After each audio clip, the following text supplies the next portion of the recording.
instance, to have the substantive proposed recommendation or resolution before that, because it could have been, it will then provide context as to what's being deferred, because while I remember moving that, I'm struggling to understand the context as to why we deferred it, and having that recommendation or proposed resolution in front of that would help, or it would assist. And I'm just wondering if that's something you could comment on, particularly in relation to the mover and seconder as well. CEO.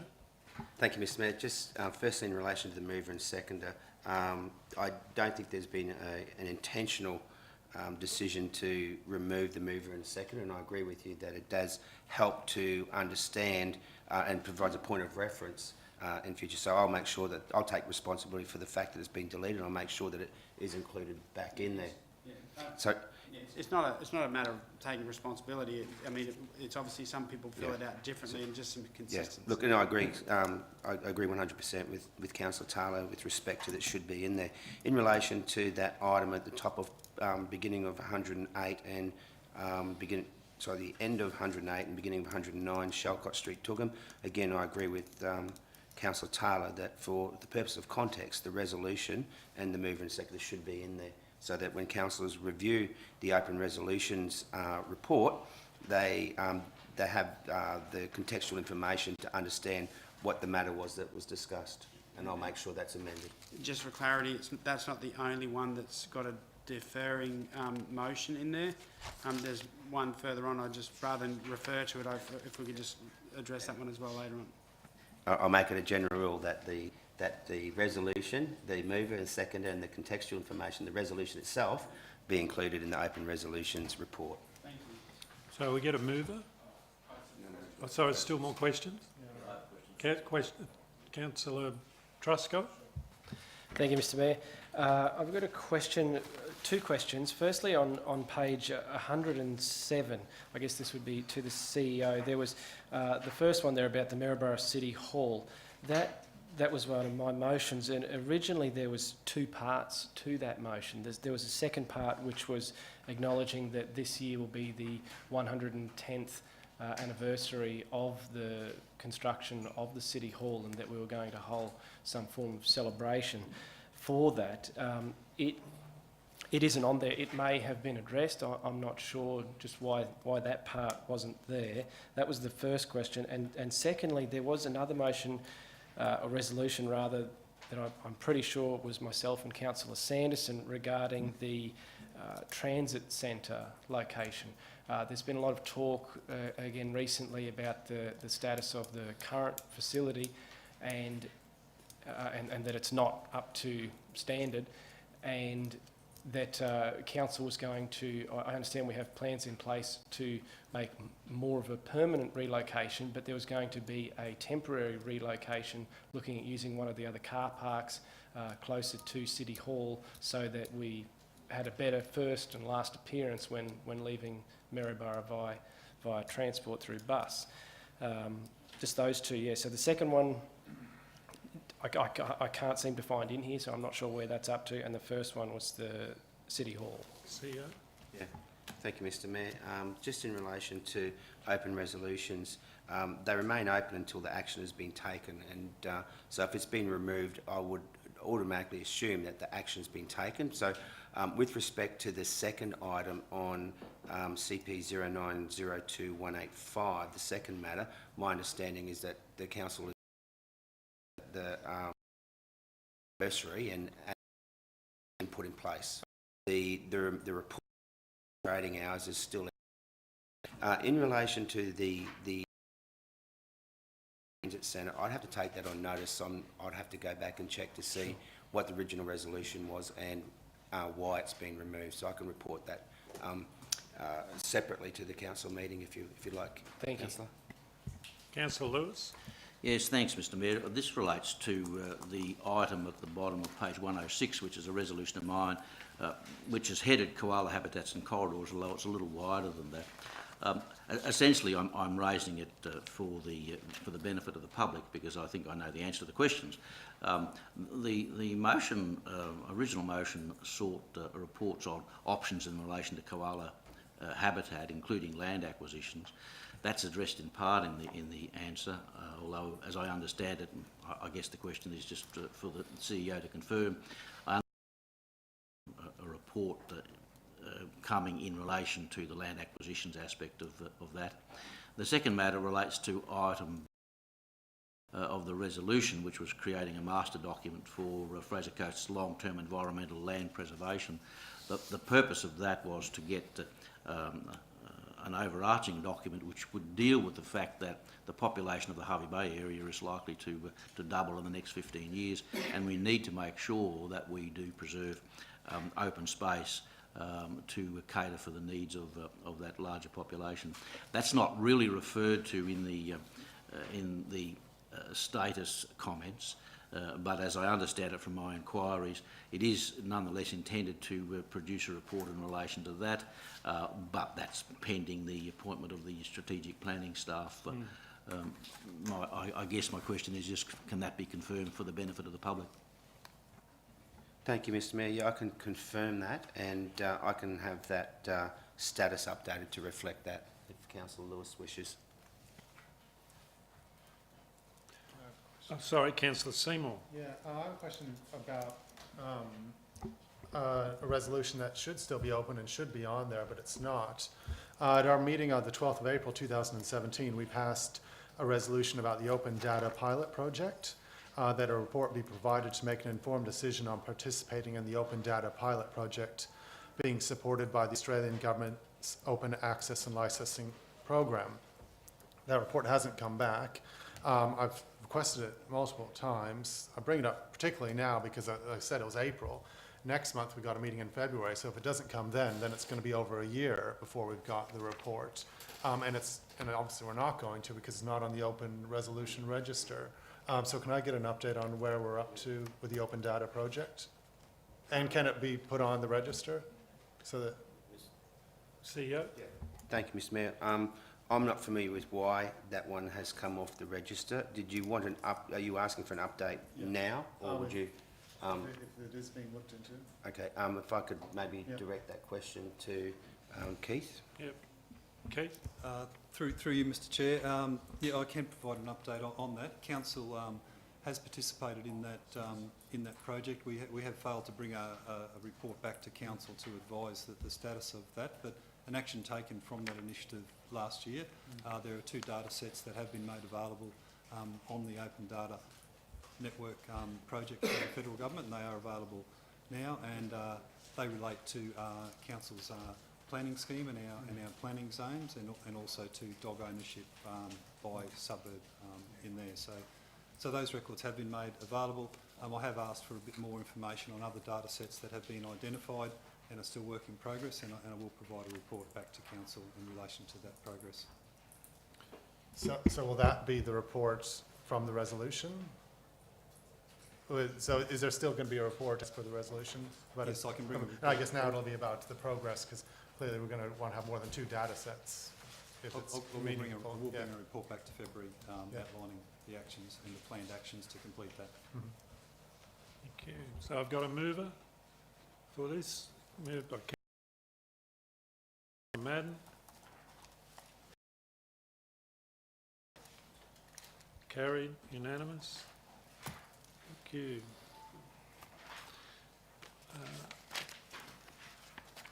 Organisational Performance Report, item 10.1.2, pages 115 to 144. Got a mover for this, Councillor Light. A seconder, Councillor Hanson. Councillor Light? Says Councillor Hanson? No, Mr Sorry. Chairman.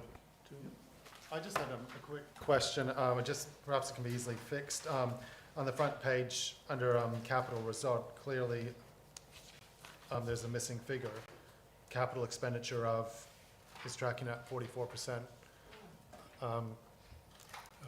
Are we able?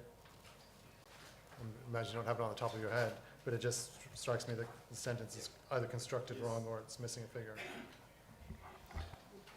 Keith?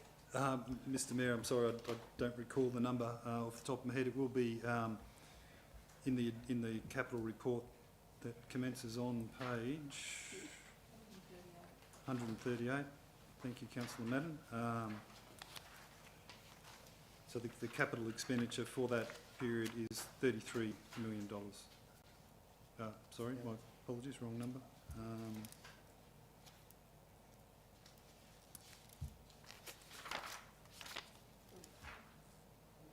$43 million. Sorry, wrong column. So what was the figure, sir? So the capital expenditure of what was the figure?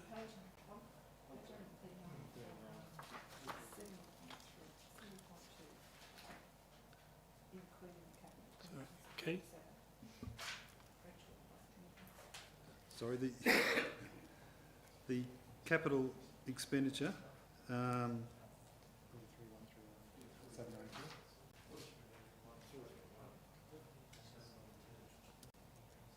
sorry, Councillor Chapman, I'm not seeing that number, which, The actual.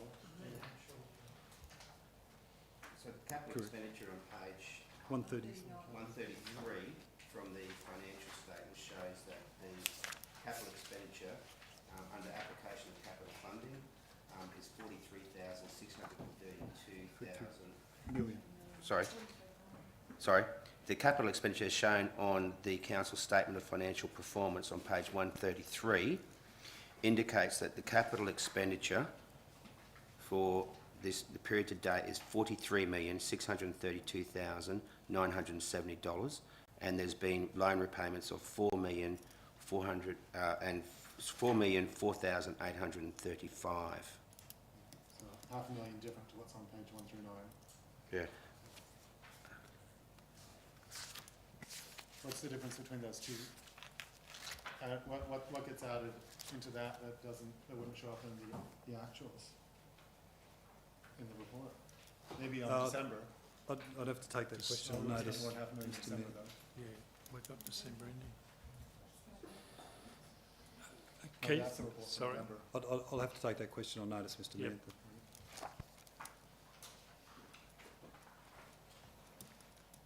Okay, move. Councillor Taylor? Yeah, just on that 133, can you just explain the transfer from reserves on page 133, original budget 24 million to forecast budget 64. Can you give some context in relation to that, and also transfer to reserves?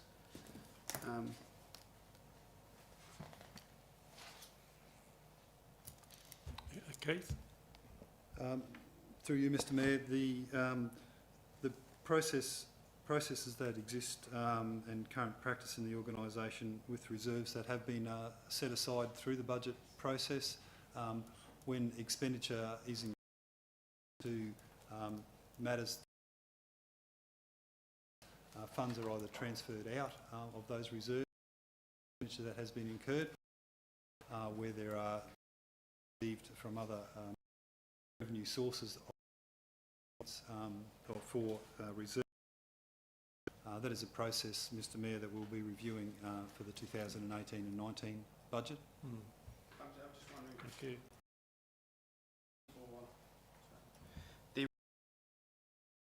And obviously 64, so a difference of 40 million what differences, and On notice, I noticed that actuals for the year are zero. If we're looking on page November 2017, are zero. Typically, your reserve transfers would. Yeah, there may be some. There may be some applications being funded from reserves come out of reserve. There's been no money put into reserve, but there is an expectation based on the there will be transfers at the end of the year, and that will be financial statements and balancing of accounts. But as the indicates under the that there have been no transfers this year. Just, oh, sorry. Sorry. Mr. CEO, my apologies. The numbers you were looking look into the details. The expenditure in that includes a range of carry here, and I think the substantial change in the transfer from reserves was in relation to reserves that had carried forward from the original draft of the 17-18 budget.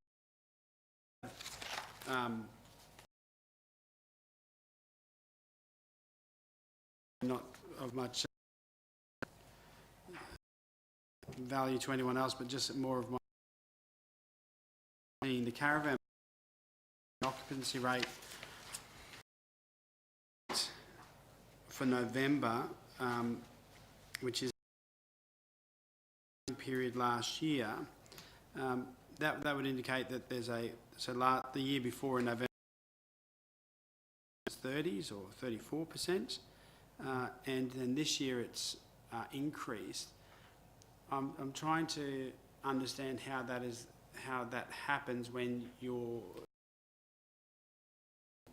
caravan park was effectively closed for this November, or was it reopened? That was open this year. Last year was the issue. So was it last was closed in November, or? There was only a portion of the park closed through the construction period of the revetment wall, of the rock wall. And the other thing is, normally when our local spend gets to, like, we try and have an aspiration of getting up to around 80% local spend, and when it gets below that, there's usually a bigger item that needs external, a contractor that specialises in the area. Perhaps you could just provide us some context as to why that local spend would be at 67% on page 116. Yes,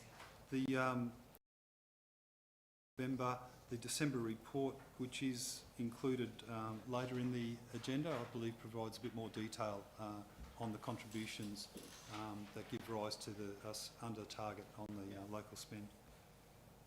That will be addressed in item 16.1.2.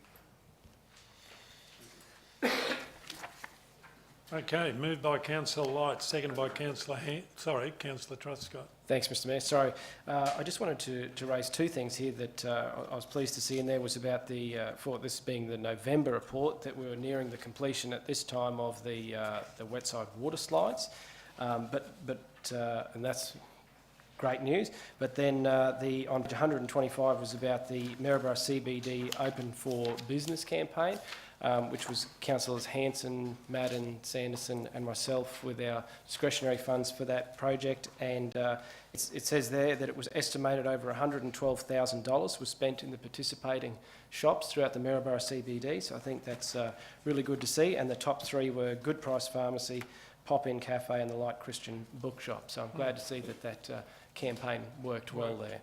And I'd just like to raise that after this motion has been dealt with, that I'll raise a procedural motion, but we'll deal with this first.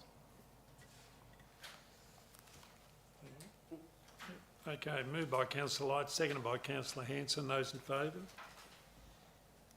Carried, unanimous.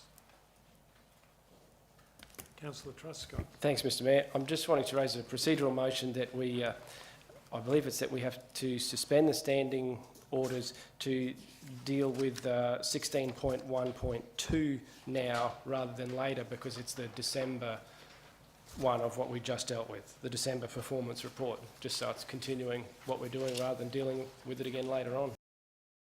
Chair, you can just move the agenda around as chair. At 16.1. Just rule on his procedure motion. There's no need. So then, just to clarify. Oh, sorry. Yep. Yeah. Which is the December finances. That's contained in supplementary business paper number 3. This will be the normal procedure. That the previous month's figures will be at the end of the month, because our meetings will be 12 months a year, each month, and generally towards the end of the month it gives the staff the chance to balance the books and get everything ready, rather than that funny 3-week cycle that at a time, whereas it's monthly. It's a common business practice is to do figures on a monthly, and it's for staff as well. It makes a lot more sense. So pages 337 to 352. Sorry, councillors, I'll just get mine.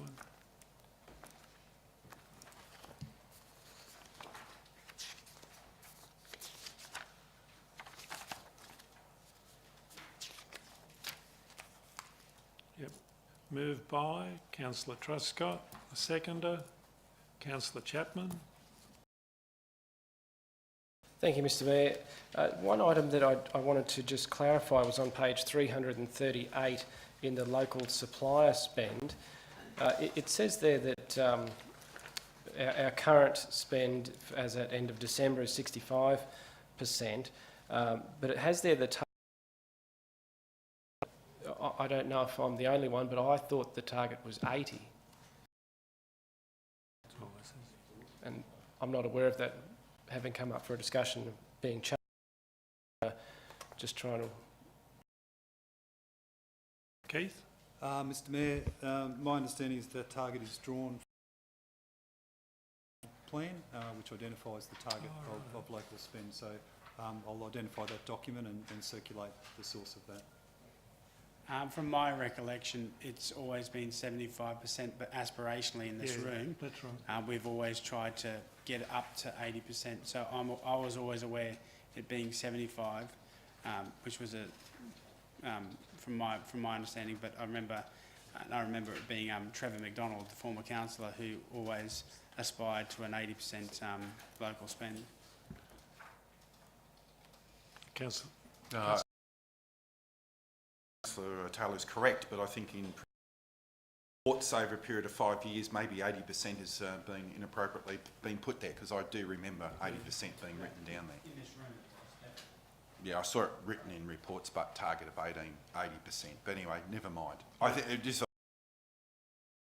it's something I've always also pushed. That goes into the community, which also excludes all the wages and everything, is so important. And in some cases, it's $1 million over a week, if not more. So it's a very important economy.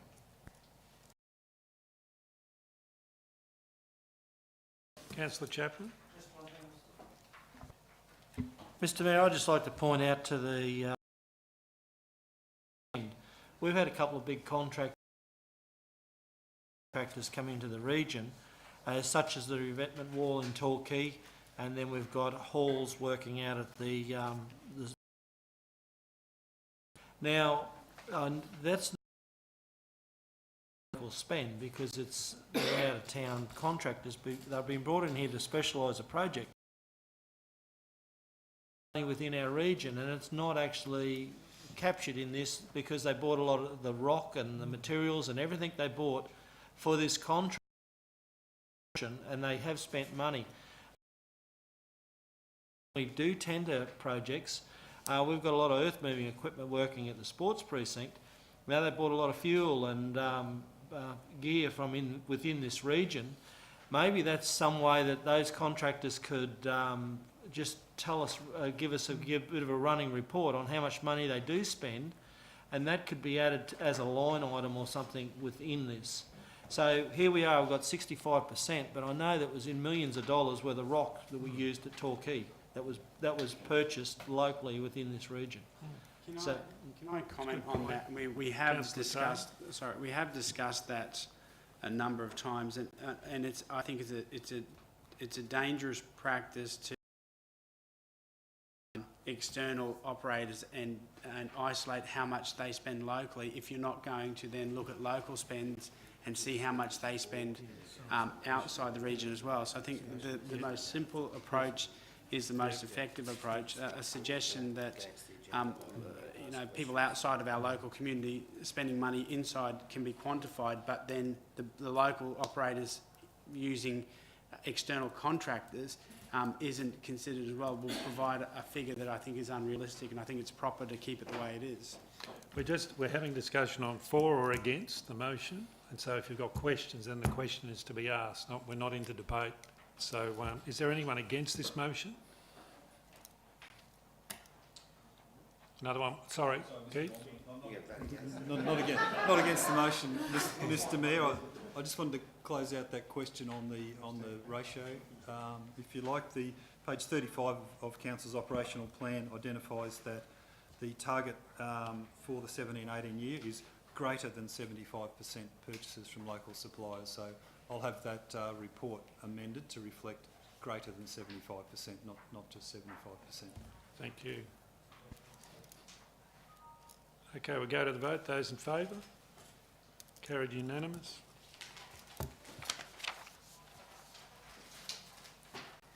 We'll go back to item 10.2.1. We're at page 145 to 151 on the lease for the Harvey Bay Triathlon Club at the Harvey Bay Pool. Page 145. I'll be excused, Mr Mayor. Thank you, Councillor Taylor.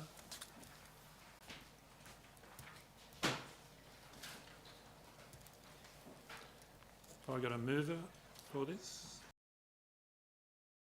Councillor Lewis. Seconder, Councillor Seymour. Councillor Lewis. Nothing really to add, Mr Mayor. I think the report speaks for itself. Councillor Seymour. Anyone against? No, carried. Beg. Oh, sorry. We'll go to the vote. Those in favour, those against, carried. That's 10, 0.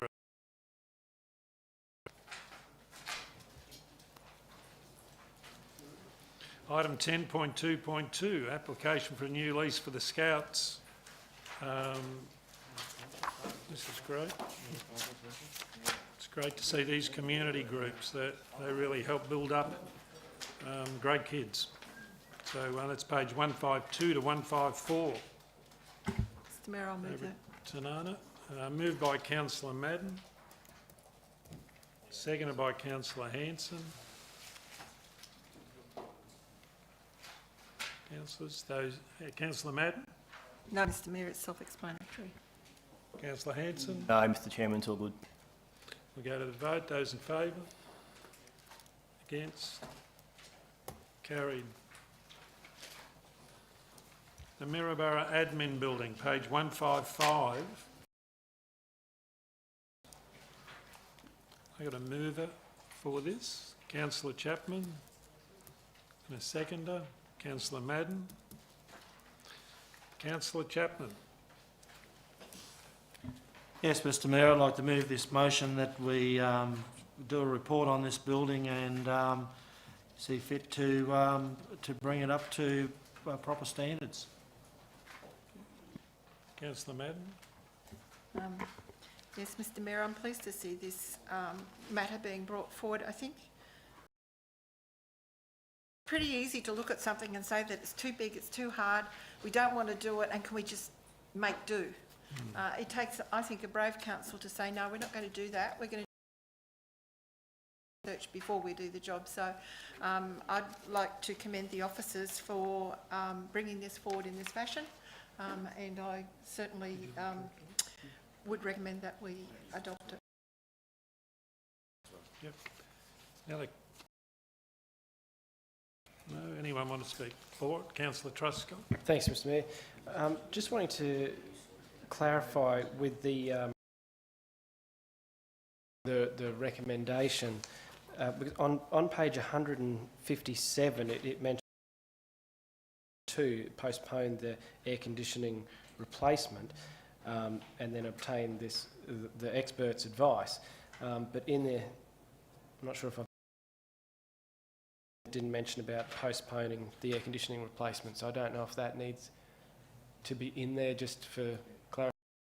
CEO. Thanks, Mr Mayor. I don't think it needs to be in the resolution. It's a contractual matter that has to be proposed in order to undertake the study that needs to be captured as part of the resolution contractually with the contractor. Okay. Those in favour? Carried. Unanimous.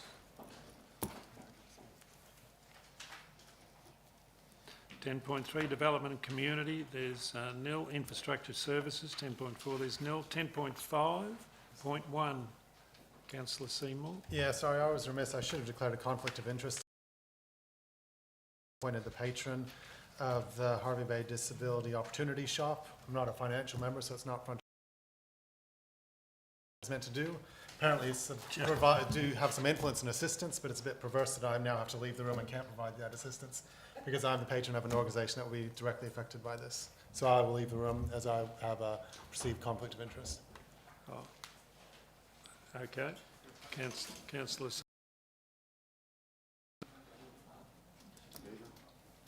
So we got a mover for this, Councillor Chapman. Sorry. And seconder, Councillor Madden. Councillor Chapman. Mr Mayor, I think it's a report that is pretty well put together, and it's to help the community organisation. Thank you. Councillor Madden. Report is, I think, self-explanatory. Just note that there are for council officers a decision around additional needs if necessary. Really helps in certain. Right. Councillor Lewis. Thanks, Mr Mayor. Out of a phone call I had yesterday from one of the community organisations involved with this, and she said that they had that she'd contacted the relevant officers because they were allocated 26 concessional vouchers and they've only got 5 left and we've still got half the year to run. And she was told, oh, well, we'll have to come and talk to you and have a look about it. And I said, well, look, this is a matter that's coming up at tomorrow's meeting and I'll have a look and see. And going through the draft policy in more detail, I was struggling to see where the policy actually reflects what the recommendation is. I mean, the recommendation seems to be that we offer them an initial 26 vouchers. It doesn't quite say in the recommendation that we consider an additional 26 in the event that they have a need. And looking at the draft policy, I couldn't even find where it really covered that offering the initial 26. It just seemed to me that the recommendation didn't quite reflect the intent as per the report, and the draft policy even less so. So perhaps I'm missing something, but I mean, this lady said she has a real problem with the amount of stuff that's dumped there, and because of the capacity, while the policy says a voucher is worth 2 cubic metres, their transport doesn't allow them to do more than 1 cubic metre, and so in effect they need 2 vouchers for every 2 with the sort of transport they've got. But I just wonder whether we can get a clarification of how the draft and the recommendation reflect the fact that they can get automatically 26 and then perhaps up to 26 more. Through the chair, on page 166. On page 166, at the bottom of the page, last sentence or paragraph. Very clearly. I speak English, not Australian. Sorry. Or other requests not covered above, which meet the general intent of the policy, are to be referred to the Director of Wide Bay Water and Waste Services or the Exec Manager Regulation and Waste for consideration. So basically, the individual entities can contact us direct for a decision. And look, to be honest, previously some of these agencies were receiving 52 vouchers a year. We have cut it back because they were not being fully utilised. But any agency that feels that they need additional vouchers can contact us direct.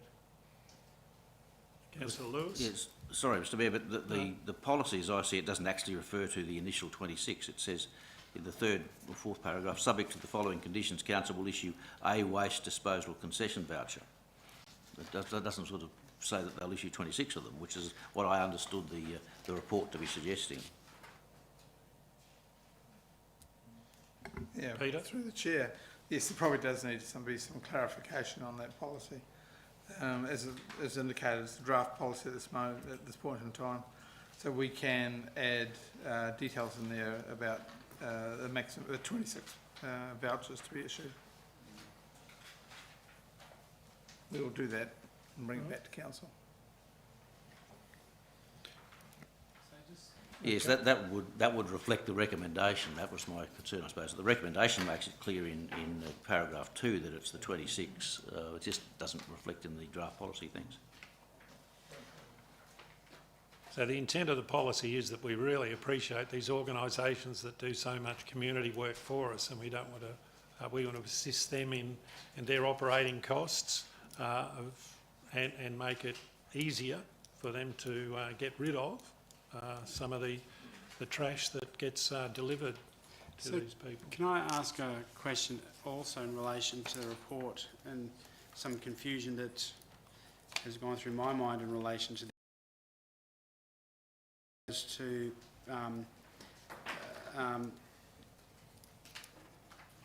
it talks about the policy continues to offer not-for-profit opportunity shops that operate charity bins and initial 26 waste disposal vouchers each year, plus 26 on application. So it's referring to Which page you on want? page 156 in the executive summary. 100 and what, sorry? Oh, 159. I'm reading it upside down. Yeah.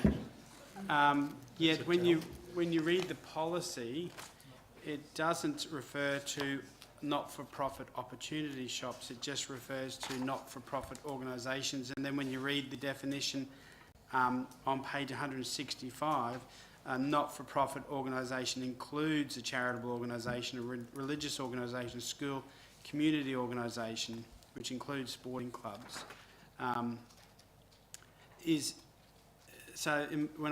When I read the actual policy, it's open to all of those that fit that description of a not-for-profit community group, yet it appeared to me when I read the report that the changes were only relating to opportunity shops, and I was wondering if you could provide that clarity.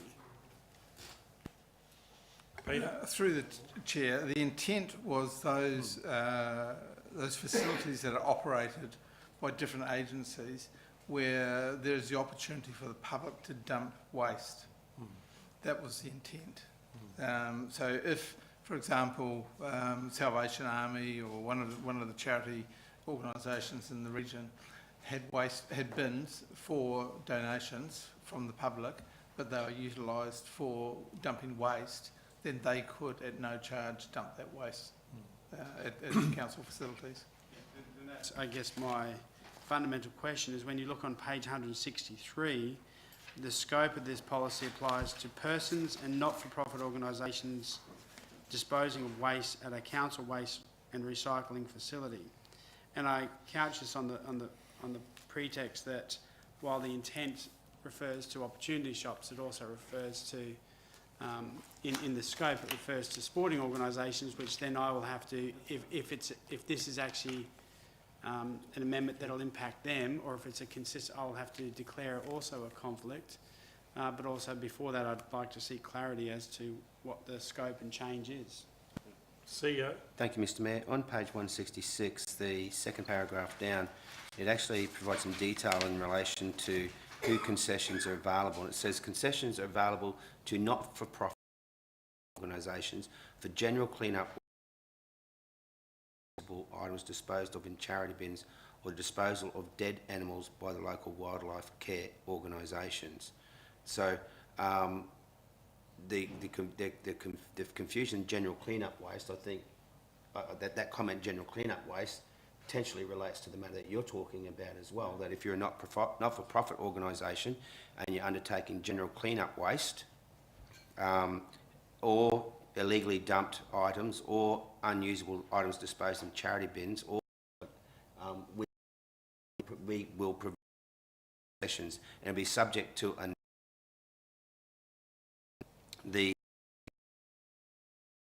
nothing in here that I can see that talks to 26 vouchers. So perhaps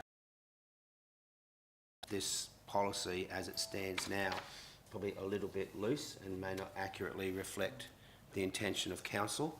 And my advice to council was that if it was not satisfied with this policy, rather than amend the policy on the fly, which can be very dangerous, approve the policy, don't vote the policy in, and then that would allow us to bring to the next council meeting to ensure that it reflects the intention of council.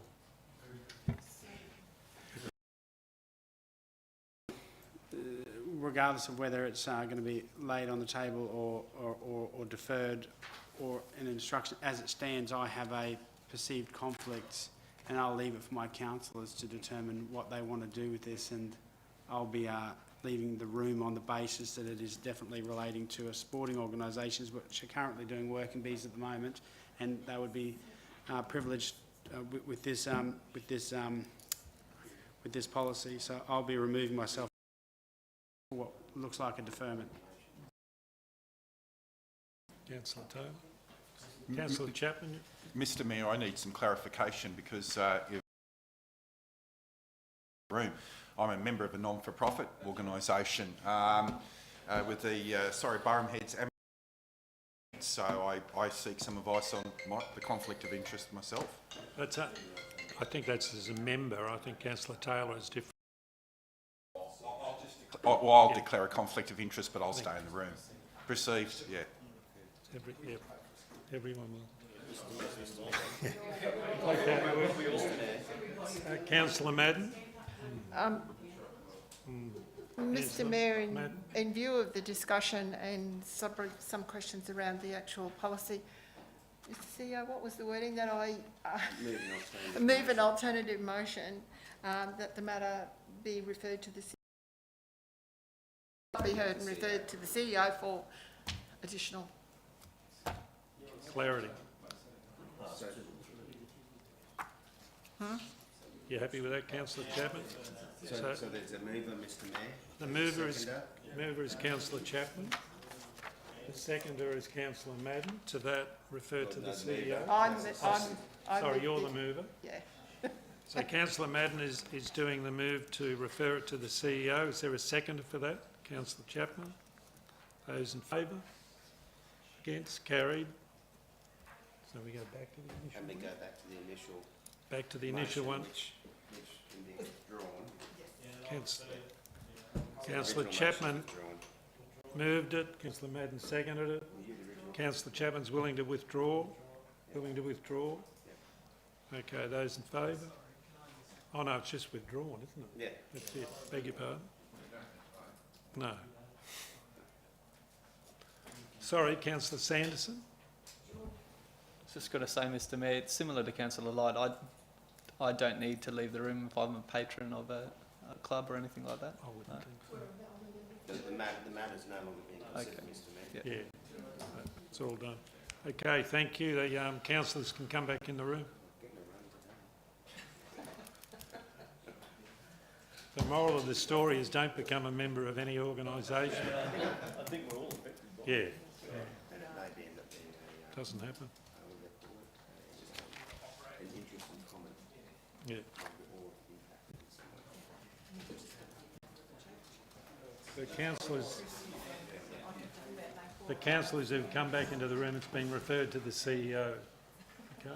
We've been referred to. No, don't jump the gun. Okay, that's that one.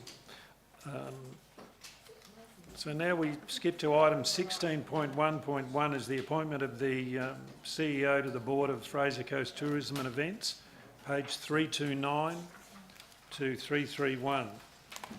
This is on a supplementary. This is on a supplementary, one of the late reports. Mr Mayor, 16.1.1. Mr Mayor, if I could move that Beg your pardon? recommendation.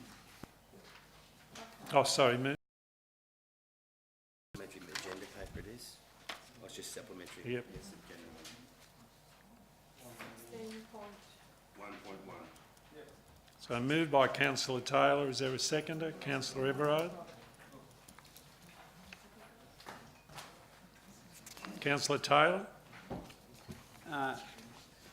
Yes, thank you, Mr Mayor. I think this is an important part of working with Fraser Coast Tourism Events, not only from a context of council being a significant funder of tourism in the region, but also that other board members can receive up-to-date information relating to council that will help inform their decision-making process. And I think having one member, particularly an operational, the CEO as an operational member, is important for the good governance of this organisation, and I support the recommendation. Thank you. And seconder, councillor Everard. No, anyone against this? No. Anyone else like to speak? Councillor Truscott. Just as I've raised with you, I appreciate that you've got a very busy schedule currently, and just wanted to hear your thoughts on how taking on the extra responsibility, how you feel you'll be able to manage that. CEO. Thank you, Mr Mayor. Firstly, I think it's really important that that the council be represented on the board. We pay significant amounts of money into Fraser Coast Tourism and Events and expect outcomes from them, both economic and social outcomes. So I think it's important that the council, with their contribution, be a membership of the board. With respect to my involvement and my management of my time, I'm one of those lucky people that have a contract that says that I work whatever hours are required. And it's something, when it comes to tourism, it's something that I'm very passionate about, and I think the council has a large role to play in promoting tourism, whether it be cultural tourism, whether it be sporting tourism, whether it be event-based tourism, and I really want to make a contribution to this community in that sphere. And I see that it will give me a welcome break to be involved in another organisation outside of the council, which perhaps will reinvigorate me and give me a different interest than not just the council. I am involved in a number of, I like to be involved in the community, and I'm the chair of the Urangan State High School board, and that's a commitment that I've made to show that's a commitment I made to show my commitment to the community, and I see this as a good opportunity to show my commitment and hopefully add value to tourism promotion in this region. So I think I can accommodate it, and as I said, my contract says work whatever hours are required to achieve the outcomes, and I don't see this impeding on my performance. Well said. Just one question. Councillor Taylor. In relation to, in previous appointments, the CEO or the Mayor, when they were on the boards of previous tourism bodies, they identified proxy. If it's constitutionally allowed, is it appropriate to delegate the CEO with identifying a proxy for that position as well? CEO. Yeah, as I said, I think it's really important, given our contribution to Fraser Coast Tourism and Events, that we have a presence on the board. This is a significant investment, not just by the council, but by the community, a significant financial investment by the community into tourism and events, and if I'm not able to attend, I think it would be advisable to have another representative from council in attendance, and who that might be a matter for the council. It might be subject to bringing that matter back at the next meeting of council. Well, my preference would be to delegate that to you as CEO to determine operationally who would fill that position in discussions with Fraser Coast Tourism and Events, rather than having to bring it back for another vote, if you are open to that, Mr Mayor. So you're wanting to amend the recommendation here? Have you got some words? Yeah, and that, well, it would be that the CEO be delegated to appoint a proxy subject to Fraser Coast Tourism and Events constitutional requirements. Yeah, as long as the second is happy with that. You happy with that, Darren? Yep.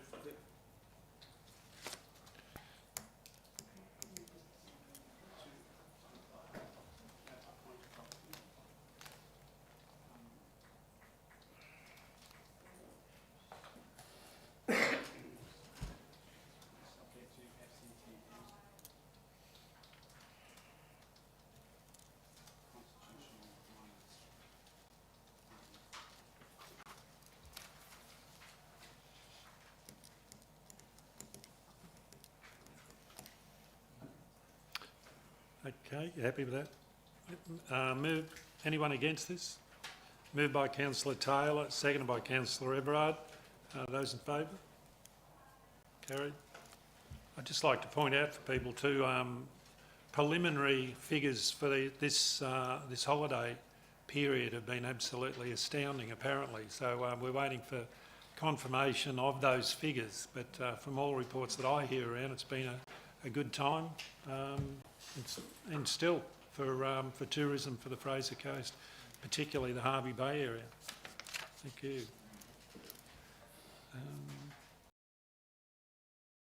Okay, we've done 16.1.2.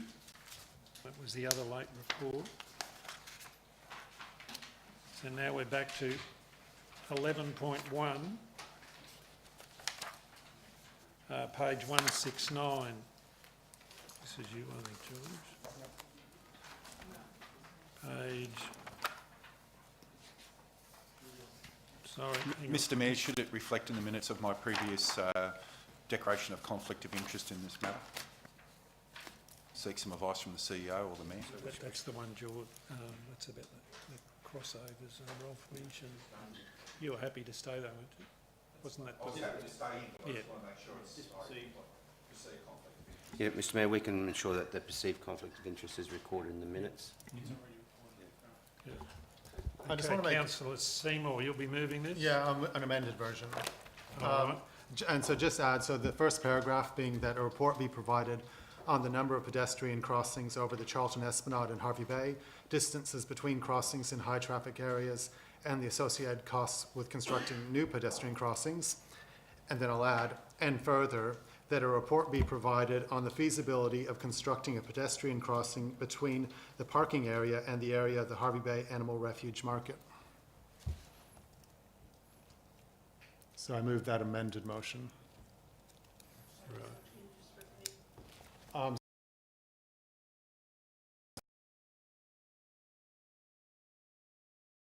Pedestrian crossing between Bay Animal Refuge. You can buy it. Yeah. I did.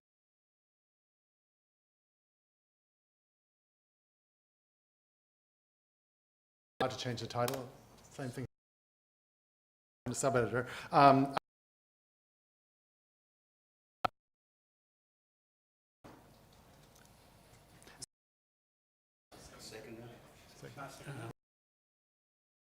Seymour, a seconder.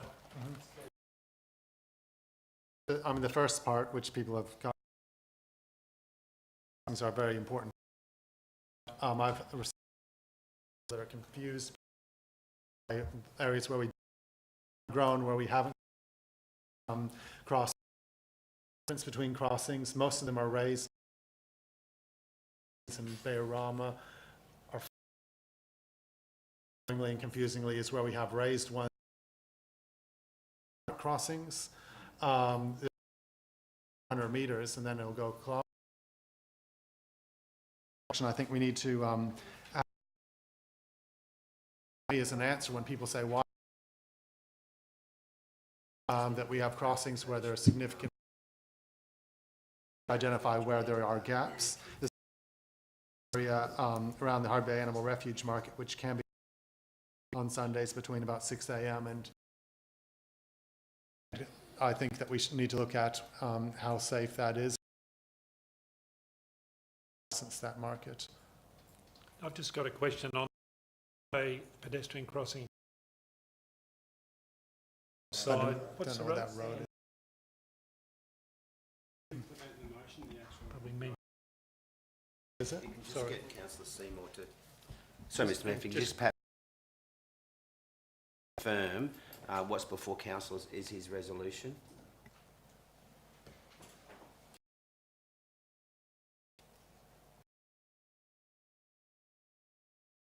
Animal refuge market.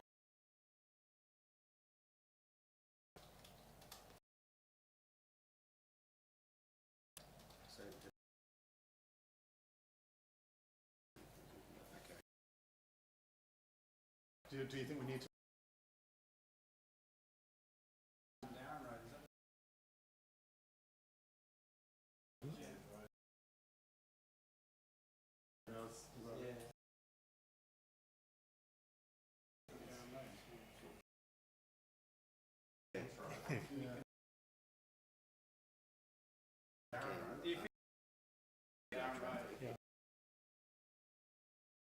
Anyway, that will come out. Yeah.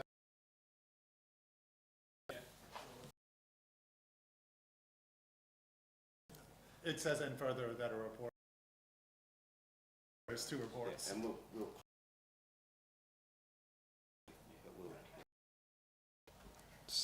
There's Marlene, that's... Yeah. By councillor Seymour, seconded by councillor... We'll go to the vote. Those in favour? Unanimous. Item 11.2.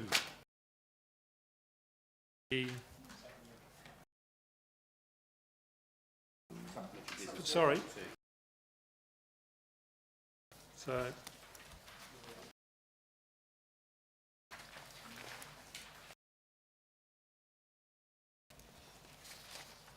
This is the sale of the council. Councillor Hanson, move it. Yeah, happy to move that. A second.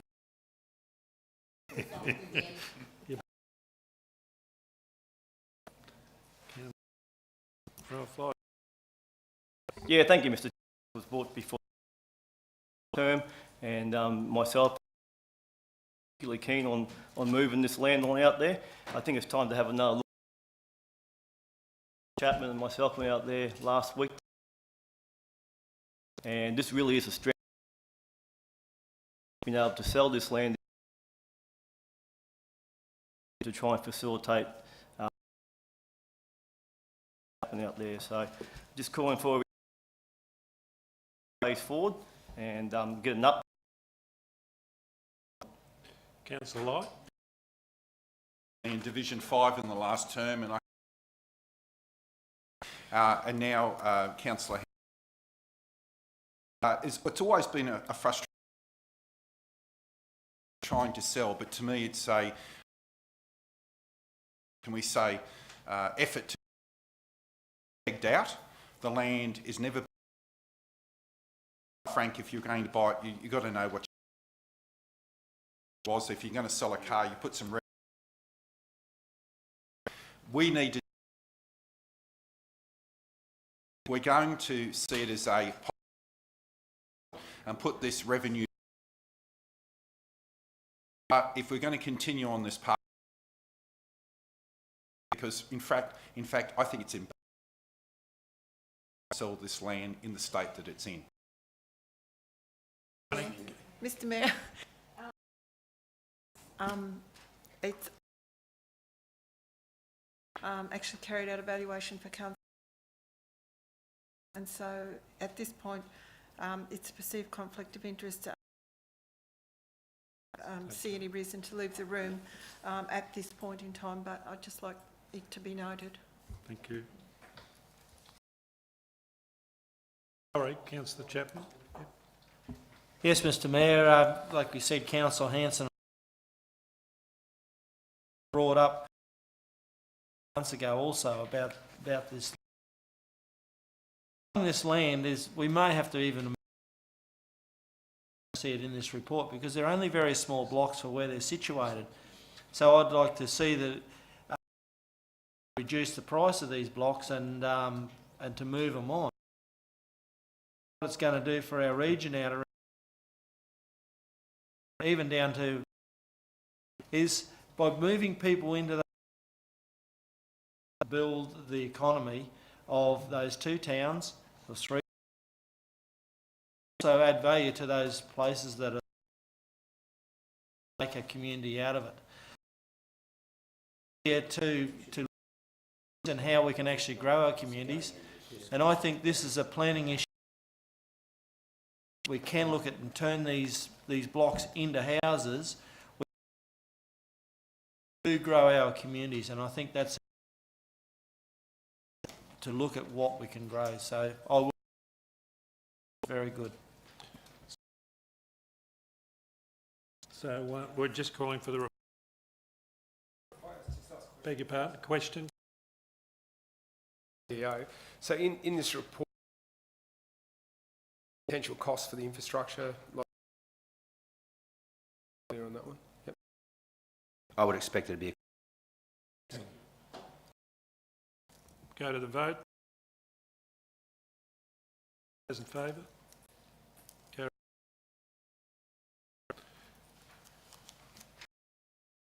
Point 3 on page 355. 355. Councillor Truscott, I assume you're moving? Yes, It's just this morning, or I've has it been emailed through the changed? updated version, yeah. Could you read that out? Yeah, I'm happy to Sorry. read that out. Or do I need a seconder first? Or? Yep. Okay, yeah.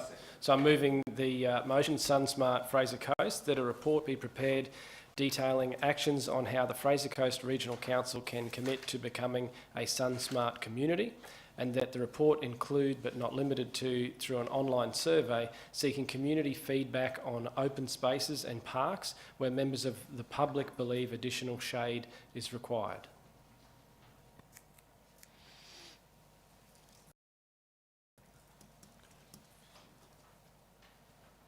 Moved by Councillor Truscott. Is there a seconder for this? Councillor Sanderson? Can I just ask a question before we... Certainly, Councillor Taylor. So where it says that the report include but not limited to through an online survey, so that's saying that the report should provide information on a potential online survey. It's not saying do the online survey as to form part of the report, because it's a little bit confusing in my mind. Sorry, just to add that, that first sentence there, Marlene, should be gone. Just the top one. Up. Next one up. That one. Yep, that one can go. That's it. So I suppose the intention of it was for the report to include feedback from the public. So through get some feedback from the public on where they believe shade would be required, to then prioritise that according to hierarchy, and then to include that as part of the report outcome. Just to clarify, because in my mind there's a distinction, I would like to know what the report says so that we can properly frame any online survey before we commit to an online survey that potentially could be different to what the report would provide or this council would attest to.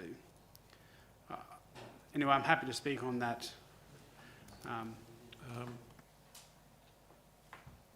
My recommendation would be I'd be seeking that you reconsider or amend that second part. It's not, it's just a question, isn't it? No. Sorry. I'm moving an amendment or asking for consideration to an amendment to the fact that the report consider the report consider what an online survey would look like, but not that an online survey would be conducted at the time or at the same time as the report is being completed. I think you need that clarity before you can go to an online survey. Yeah, Mr. CEO. Thank you, Mr Mayor. I understand the intention to effectively engage with the community to understand what the community needs are.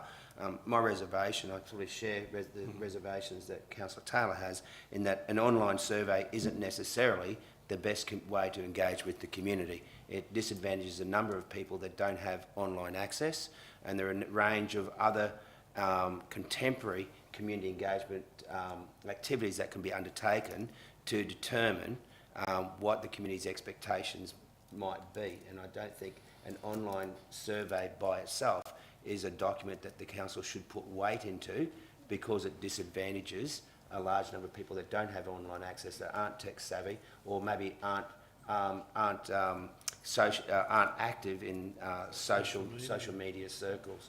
So, but I understand the intent is to engage with the community and understand what their needs and concerns are, identify where the council's best placed to provide shade, and I think that's a commendable outcome. But I would reiterate the concerns about online surveys. I think what the report should do is activity to understand the community's needs. At that point too, be amended to the wording that the report include a community consultation and engagement plan, which would then provide a more contextual approach. Am I right to respond? I'm happy to accept that amendment, as long as the seconder is as well. One thing I'd just like to address, though, is about not putting any weight into online surveys. Is I have a concern with that, in that we run numerous surveys that are solely based on online. For example, too, that we did previously, there was the Christmas lights one, which we made decisions based solely on that, and there was also the one about the water parks and aquatic centres as well. So I don't think that we can say we can't rule out online surveys only. That is the way things are going. I respect what was said, because I agree there are some people that are not able to access that, but it is at least an alternative method that doesn't really have any cost associated with conducting a survey in that manner. But I'm happy to take that point on board and to accept that amendment. But I don't think we should be saying that online surveys don't carry weight. If I can clarify my reasoning for the amendment. Oh no, I'm happy with that. I understand. On the basis that it's not about where you ask the questions, it's about what questions you're asking, and I think the report will inform that, and I think that's the appropriate course, and that's why I'm seeking that it would read that the report include a community consultation and engagement plan. Yeah. Yep. Okay, so that you're... Sorry. Seconder is happy. Yep. Councillor Truscott, you're happy with that amendment there that's been typed up? Yes. And Councillor Sanderson? Yep. So just to clarify there, Councillor Taylor, so it's to end after engagement plan? Yeah, there would be nothing. And then the rest of that is There would be removed. nothing further after engagement plan, so all that would be removed, yep. Thank you. Okay, so Councillor Truscott, did you want to talk further? Yep. All right. Yeah, well, cancer sucks. That's I think we all know someone in our lives that's been affected by cancer. I know I've personally had friends and family that have suffered as a result of cancer. Queensland, we have one of the highest rates of cancer, skin cancers in the world. 2 in 3 Australians will be diagnosed with cancer by the age of 6, and it is an absolute... I think that it'll be great if we can, as a region, work towards being a sun-smart community, and I appreciate the comments people have said in being able to work towards that. I think that we're able to do it... So I should add that when I've been talking about shade previously, that my personal preferred method is trees. Just environment, and they're just around. Elizabeth streets in the Fraser Coast, you drive through there and the residents have done a terrific the trees there, similar down to like near Wetside here, coming up to the roundabout on the esplanade. It just looks beautiful. But it's not just about trees. I think it's also about education and awareness as well. I think encouraging people to be slip, slop, slap aware and looking after the health of our community. Really, I think it's something that we can lead the way in and be proud of. So I'm really keen on pushing forward with this and looking forward to what the report will say, and then the engagement with the public on hearing what areas they eventually will think are necessary to see additional shade. Thanks. Okay. Councillor Sanderson? I'm right, Mr Mayor, except I just echo the words that Councillor Truscott has said and totally agree with his motion. Anyone against this? No? We'll go to the vote. Those in favour? Those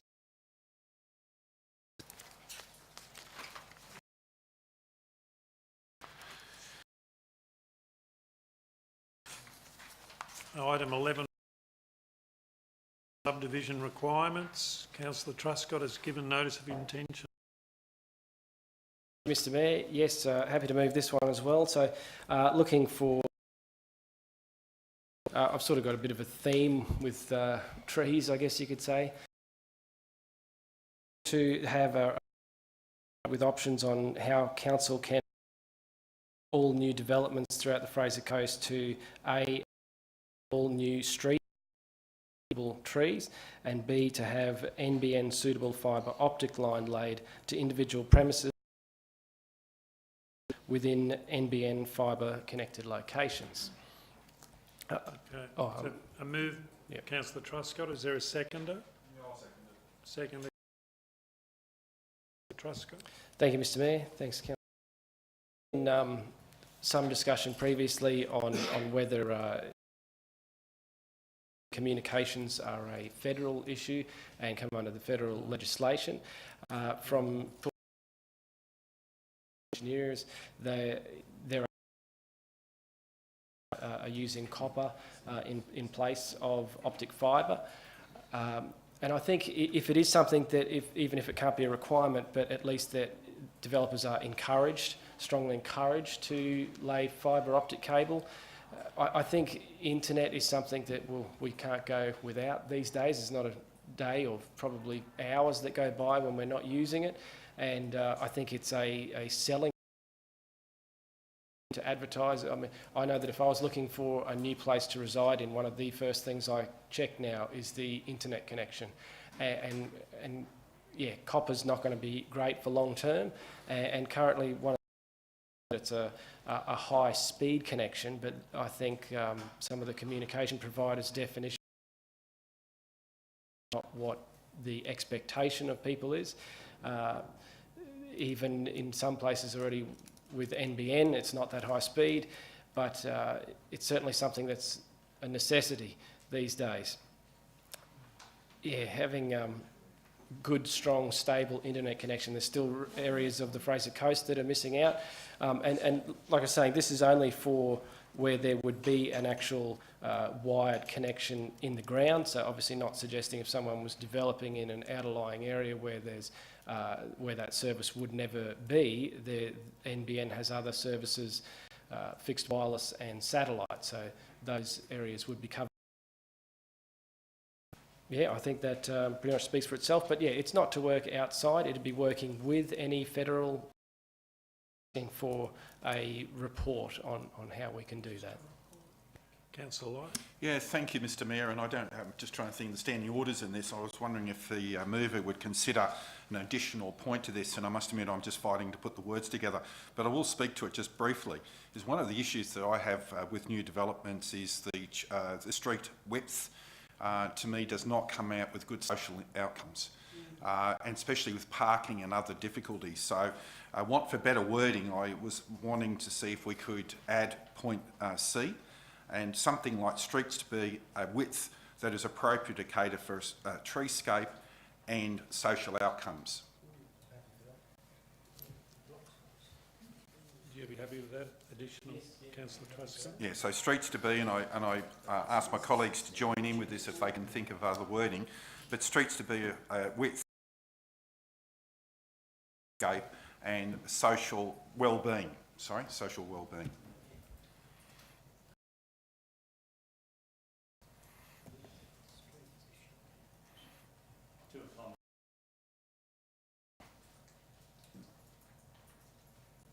Okay.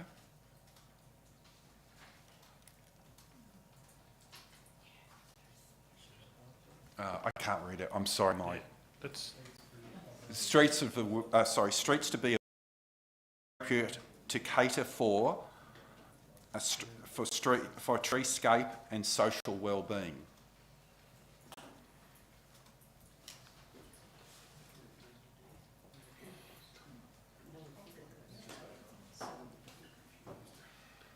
Councillor Taylor, you're good at wording things. I just ask no, yours. that's good. I'm confused. Well, I'm sorry if I've confused you. No, So I'm what- still, my mind was still. What's on your the question? first point, so, Have you got a question?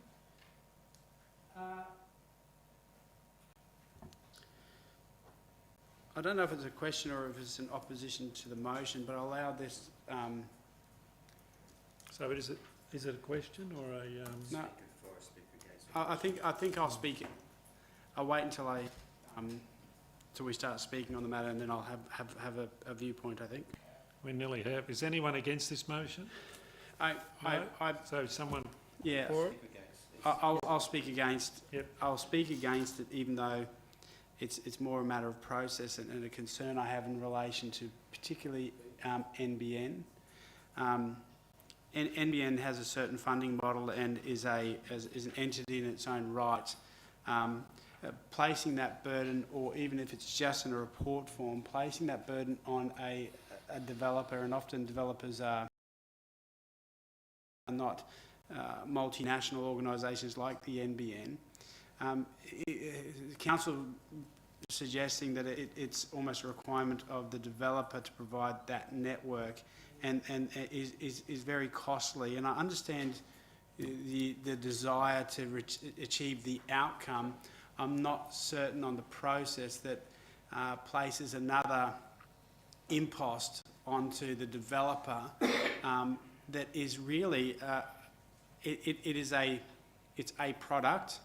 There's alternate products, whether it be through satellite or a range of different internet products, but also it's the, and I'm reading the NBN working with local governments, and I think that in itself, and I haven't read it in its entirety, but that's what it should be about, is how is the NBN going to work with local governments, not how is a developer going to deliver an NBN product for the community. And for that reason, I can't support, even though it is even though it is just a report, I can't support that part of the motion, and for that reason, I will be reluctantly voting against it. Mr. Mayor, I've got a question also. Sorry, Speaker, for? No question. You can ask a question, Mr. Sorry, Rob. Your question? Question? Yes, this is to the CEO and to planning, and refers to Councillor Taylor's comments. The way I understand it is all new developments will not have copper laid down. For instance, Augustus does not have copper, and all the other new developments recently do not have copper. And I believe it's a requirement anyway that they have fibre to the house, regardless really of this motion. I just want a clarification, maybe. CEO? Tony? Thank you. Microphone.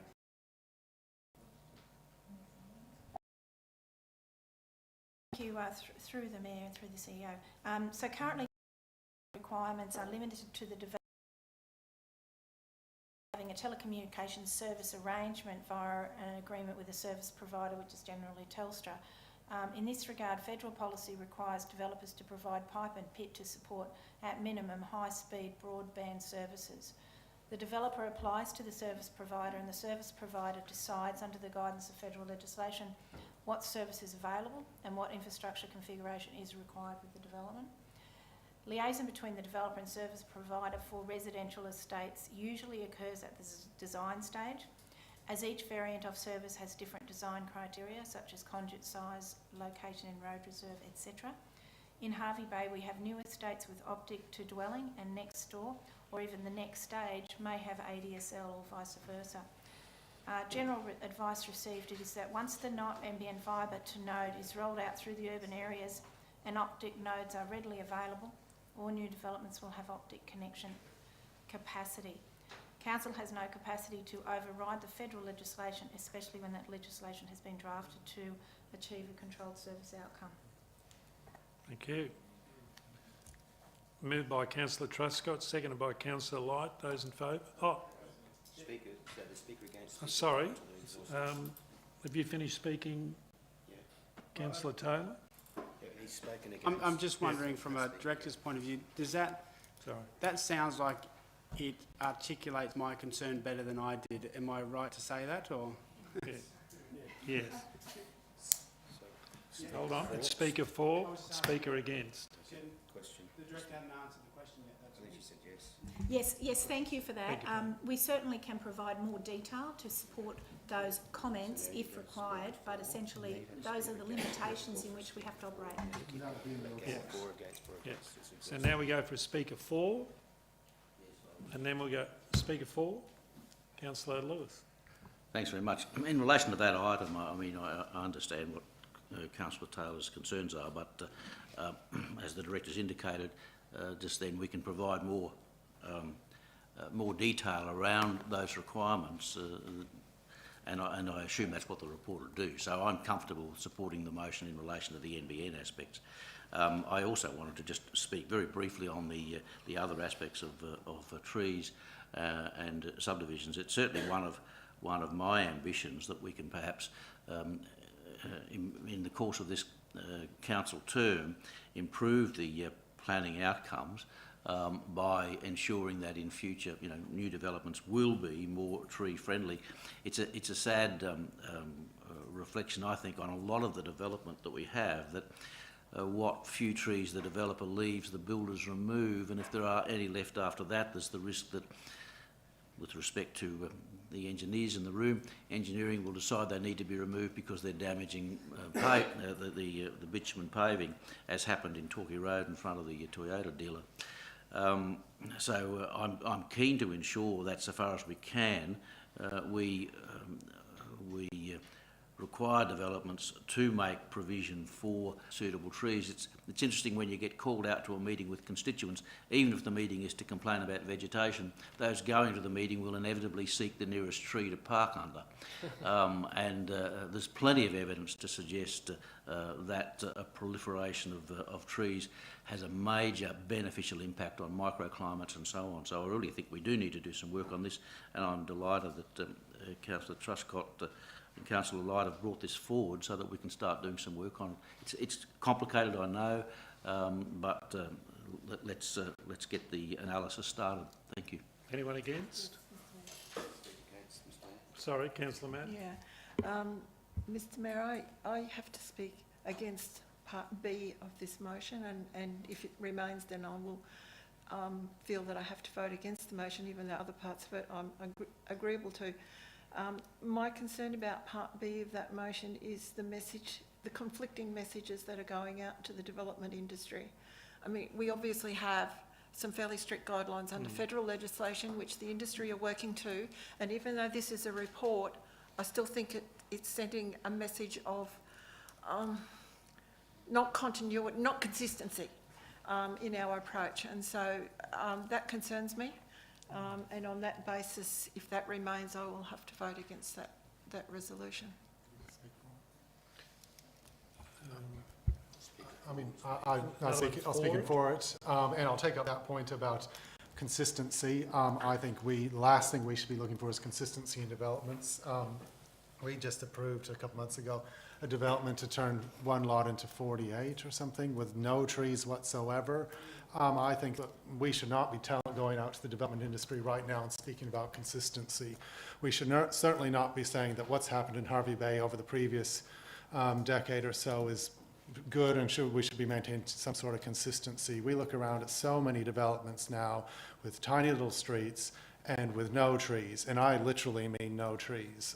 So I don't subscribe to that we need to be shut our mouths, shut our eyes and say consistency. We need to be saying that our developments that happen in this community are for the community.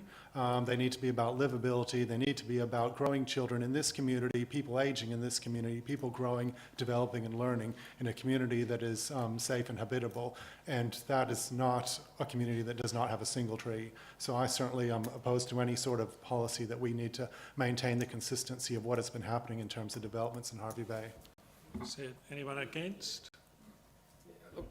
For? Against. Councillor Everard? Yeah, look, Against? against, and against Part B. Part A happy with. Part B, confusing. Look, I'm having Telstra dealings at the moment, and an ongoing Telstra issue. And I had a person at my premises yesterday, at home yesterday, to do some work, and the topic of NBN came up, and the guy said that it's all going to change.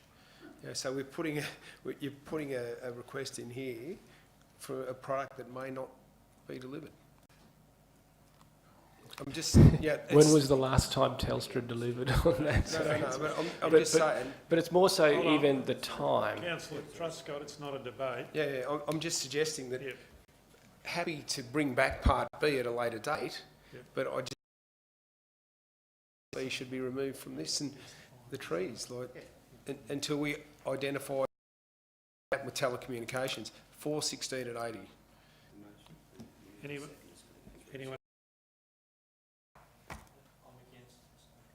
Do you want, so is there another one for?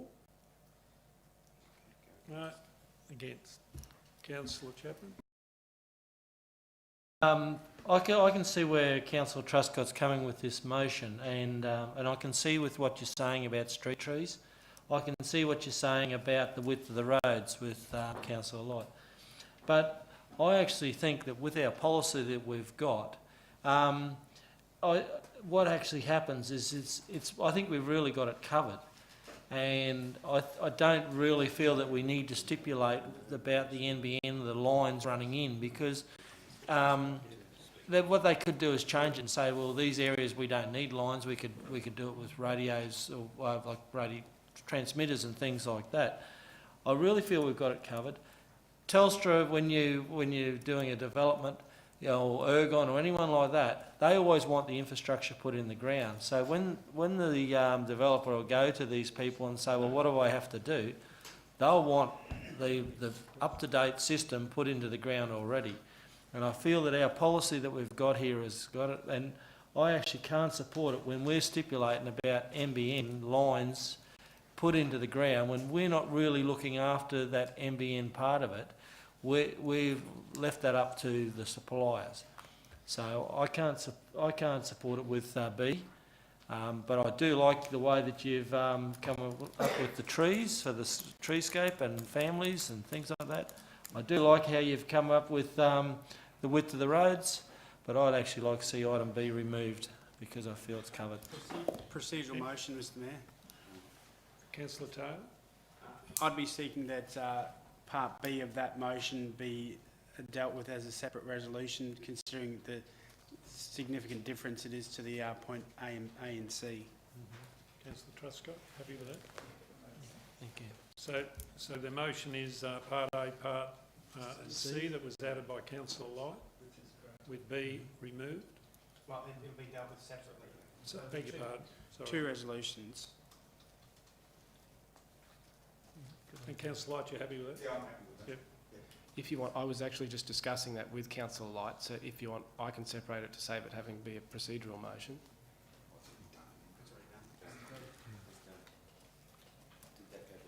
Okay, so Councillor Taylor's the second of beg your pardon, just for it. Those in favour?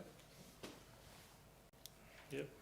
So the motion is now A and what was C?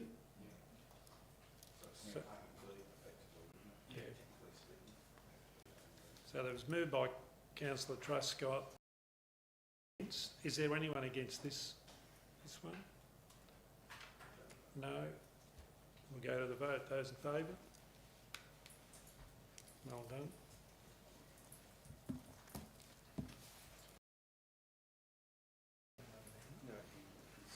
Do you want to move part B? Here's a right of reply, and then you need to Oh. vote for the two parts to vote. For the first two? We just did that one. That's all there. We just did parts A and what is now B. Yeah. So now it's a new motion. Yes. Motion that councillor Taylor, we've separated Yes. Yeah. to be dealt with separately. So that's now being moved by councillor Truscott. Is there a seconder for this? Councillor Seymour? Councillor Truscott? Oh, I'm happy it's had enough discussion. Councillor Seymour? Yeah, so this is the part that we've NBN. taken out about NBN. And again, I stress this is for a report, which I think is quite useful because I think even right into the beginning of this conversation we've had, a few councillors thought this was already required. A few councillors here actually thought this was already a requirement. I'm not saying anyone in particular, but I mean, I don't like, so I mean, for us to be saying, no, it's so horrible, oh, we can't change the circumstances when we was being discussed before and people were saying this is unnecessary, it's already required. It seems to me the report is entirely suitable. This isn't about us providing fibre to the home for every existing home in the areas. This isn't something that's a huge, great cost. This is about where there's a new development, and they're digging, they're putting the cable down anyway, and it's about a change of material. So this isn't about requiring, as in the NBN as it originally was intended, where people would have fibre to the home and would have a world-class internet system. Instead of, I think we're ranked 78th or 79th in the world, somewhere behind Kazakhstan. This would be about new developments where we're actually turning the page and saying that we want to be leaders in terms of treescapes, in terms of streets where people want to live, where people enjoy living in their communities, and where it's something that is now taken, that people now see as an essential service, that's internet access. So this is about a report about whether or not we can have conditions that require a certain type of material, that being optic fibre. And I'm not an expert on this. I don't think anyone in this room is.